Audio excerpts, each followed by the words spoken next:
نقادر سلسلہ کے حضرت عبدالواحد بن گرامی رحمۃ اللہ علیہ بہت بڑے درویش تھے. اعلیٰ حضرت کا پیر خانہ مرہیرہ شریف، مرہیرہ والے بن گرامی کے مرید سید میر عبدالواحد بن گرامی رحمۃ اللہ علیہ کے پاس ایک نوجوان آیا اور آ کر کے عرض کیا، حضور جب سے سنا تھا مر جانا ہے، قبر میں جانا ہے، جنازہ دیکھا ہے، قبر میں بندے کو اترتے دیکھا ہے، تب سے مجھے موت سے بڑا ڈر لگتا ہے. کوئی وظیفہ بتائیے یا کوئی نصیحت کرے.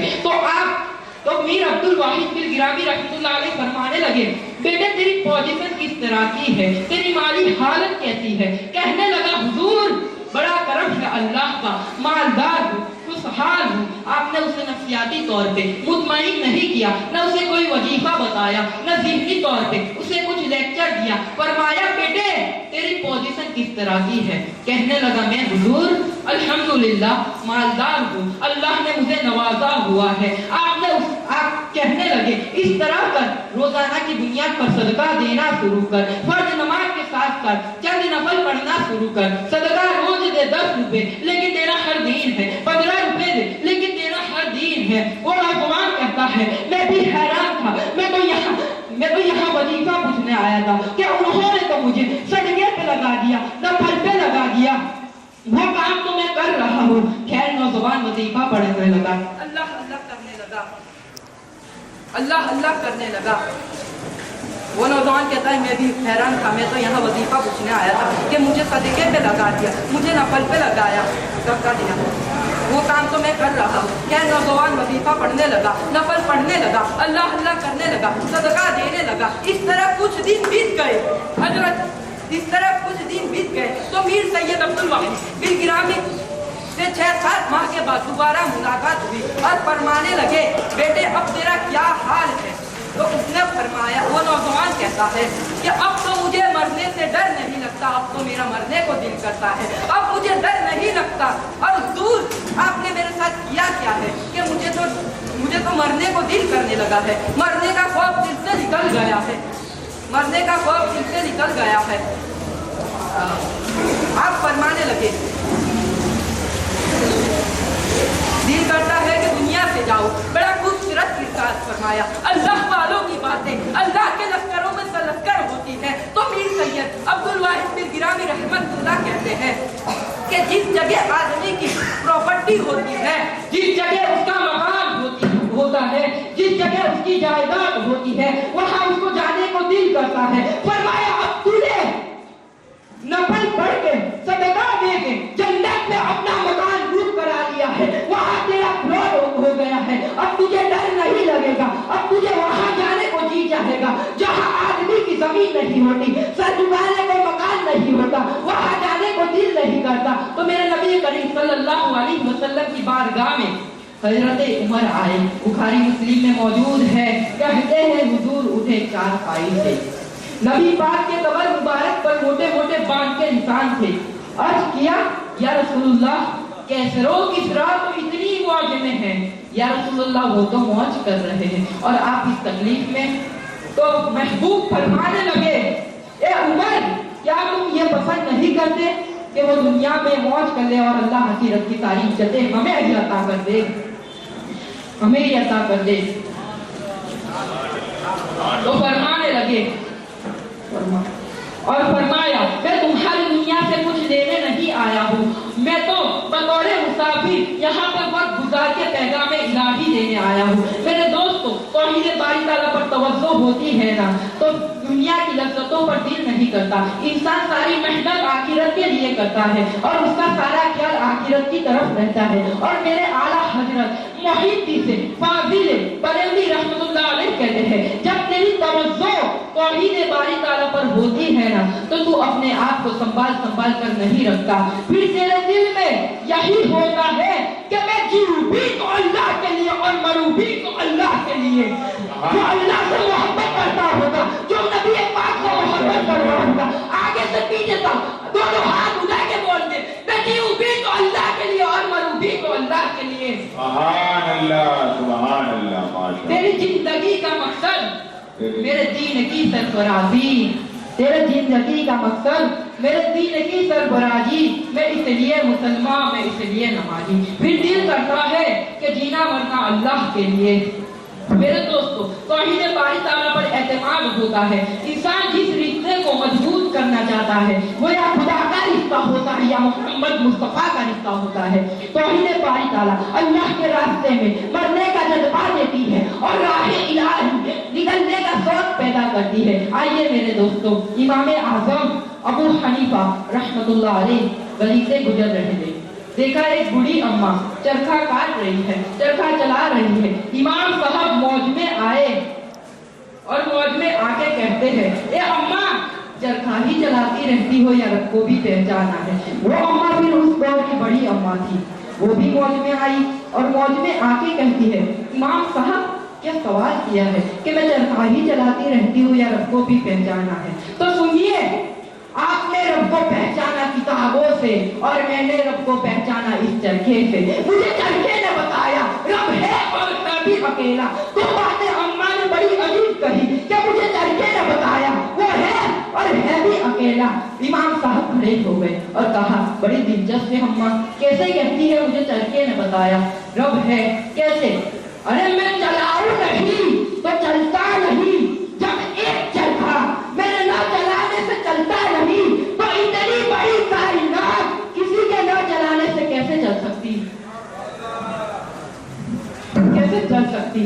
مجھے چرخے نے بتایا وہ ہے بھی اکیلا۔ اماں وہ کیسے کہتی ہے؟ اگر ہم چلانے والی ہوتی نہ دو تو میں کہتی میں ادھر کو چلاؤں گی، وہ کہتی میں ادھر کو چلاؤں گی، میں کہتی میں ادھر کو چلاؤں گی، وہ کہتی میں ادھر کو چلاؤں گی، تو دادا ٹوٹ جاتا۔ کیا ٹوٹ جاتا؟ دادا ٹوٹ جاتا۔ اور میں کہتی میں ادھر کو چلاؤں گی، وہ بھی کہتے میں ادھر کو چلاؤں گی، تو چرخا ہی ٹوٹ جاتا۔ میرے مخالف چلاتی تو دادا ٹوٹ جاتا اور میرے موافق چلاتی تو چرخا ٹوٹ جاتا۔ تو سمجھ لیجئے رب ہوتے نہ دو تو ایک کہتا میں اسے بیٹا دوں گا، دوسرا کہتا نہیں میں اسے بیٹی دوں گا، ایک کہتا آنے والا بچہ بادشاہ بنے گا، دوسرا کہتا نہیں آنے والا بچہ گداگر بنے گا۔